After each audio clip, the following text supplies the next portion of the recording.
You can wait for things to happen, you can make things happen, or you can wonder what the hell happened. And you don't want to be the last one, so you got to be proactive.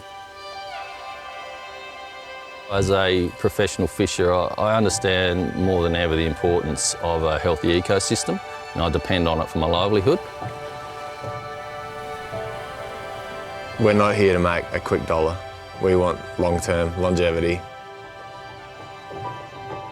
Because it's the only place I want to be, and that's all I think about when I'm at school.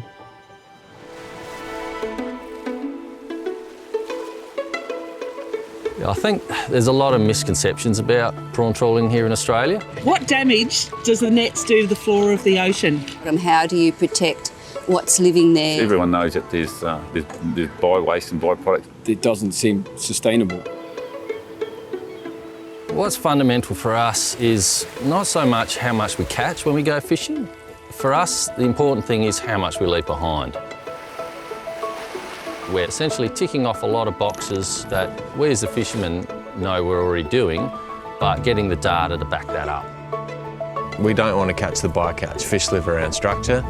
We want to avoid that. The prawns like the nice clean sandy bottom or the muddy bottom, and you can't drag a net over rocks and weed because it would just tear it to smithereens.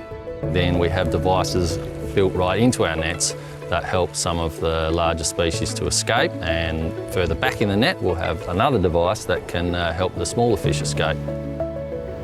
Here in Australia we have very low levels of sea floor trawling. Our prawn fisheries touch around 1% of Australia's sea floor. We have done lots of research with scientists who have dove on our trawl grounds, looking at the recovery. How does that environment bounce back after we've been there? We know that we need a healthy ecosystem overall, and that includes all the species, not just prawns.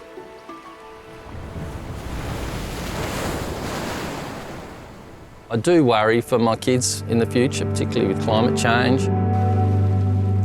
Little changes we see when we go fishing. This year, you know, if we don't get the warm weather before we go to sea, it won't be as productive.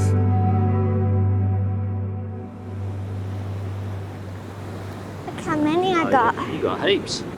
The land and the sea are connected, and we know that the vast majority of ocean pollution comes from poor waste management on land and runoff. At first I thought this one was coral, but sadly no. You know, you think on a beach like this, it's so beautiful. There's no towns for hundreds of miles around. Yeah, this is what we find. Papa calls me his little fisherman and loves that I love it.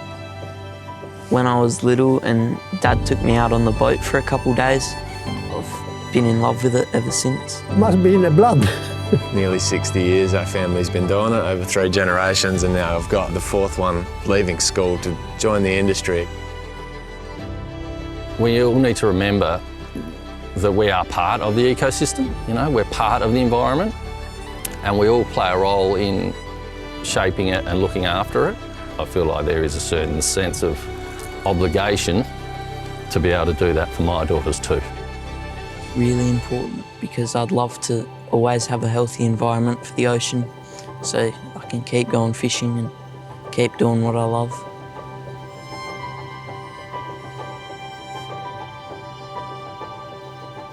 When do I start? Tuesday? I'm good with that. Yep.